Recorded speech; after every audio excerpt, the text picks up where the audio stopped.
Hey guys, in this video we're gonna talk about how you can convert your Robux into money. But before we begin, don't forget to hit the subscribe button. Alright, so let's get started. First of all, open any type of preferred browser on your PC or laptop and search for roblox.com. Now sign into your account and you will be redirected to the home page where all of the games will be available. Now click on Create at the top of the screen.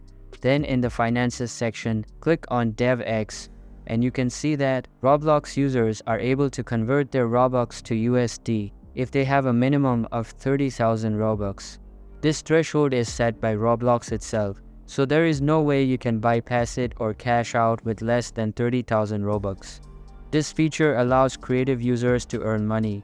It also has some requirements like minimum 30,000 Robux, verified email address, valid DevX portal, 13 years of age and compliance with guidelines. So if you are eligible, you will be able to use this feature to the fullest. That's how you can convert your Robux into money.